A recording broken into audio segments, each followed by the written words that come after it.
What's up everybody, Necrophage here, your Platinum Standard, and now that Mass Effect Andromeda has been out for a few months, I feel it's finally safe to talk about its story. And spoilers, if you haven't beaten Andromeda yet, this video may spoil a few things, so at the very least, go finish the Ryder Family Secrets questline, and once you do that, you'll have some context for this video. When Andromeda was first announced, I was worried that the Andromeda story would ignore the events of Mass Effect 3, and the original trilogy as a whole for that matter. The ending for Mass Effect 3 still breeds hate to this day, and I assume the new studio would try to avoid picking a canon ending in fear of creating more backlash. When the game was first announced, the Andromeda initiative appeared to be a massive undertaking and only made sense if it were to take place after the events of 3, at least in my own head.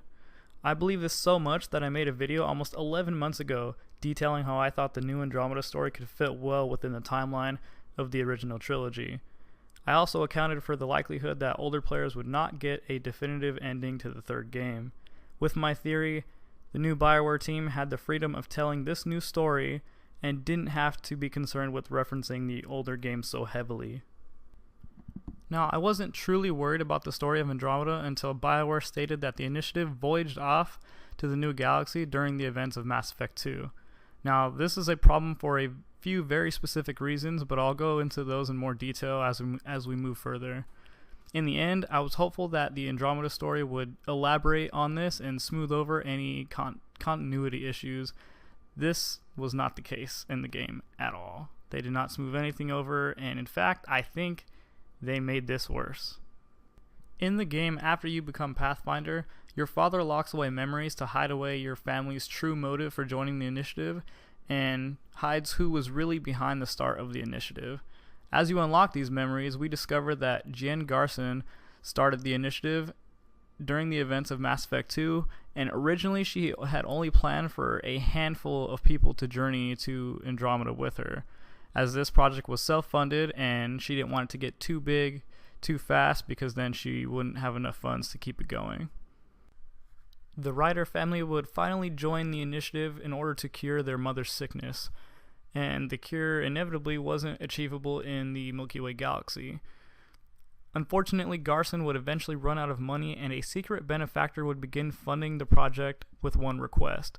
The initiative would have to exponentially increase in size and involved all of the major races of the original trilogy. This benefactor believed in the Reapers and feared the destruction of the Milky Way galaxy as a whole.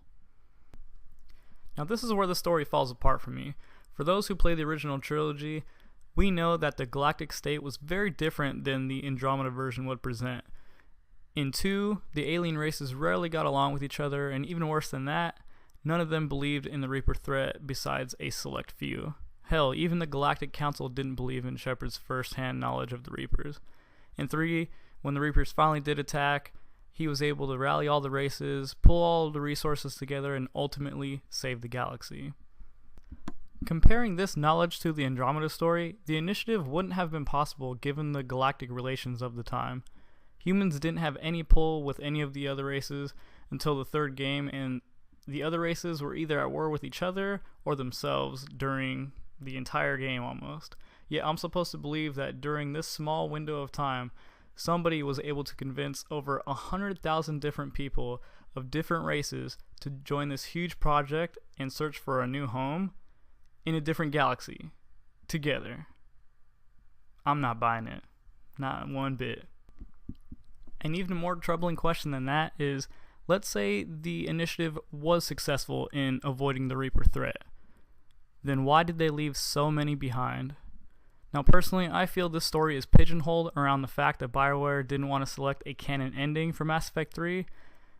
To them, it was probably easier to work around it in order to make the Andromeda story fit, but it's hard for me to believe in something of this magnitude, to believe that this could even happen and be developed in secret, knowing the state of the galaxy in Mass Effect 2. Answering a question with another question doesn't give us an actual answer. Now, this has bothered me since the game's inception, and it had to be addressed in Andromeda, and it wasn't. At least it was, but it was made worse by the details that they tried to attach to it. And it's unfortunate because it makes it difficult for me to believe Andromeda is a Mass Effect story when it's not compatible within the history of the original 3. Anyways, that's how I feel about it.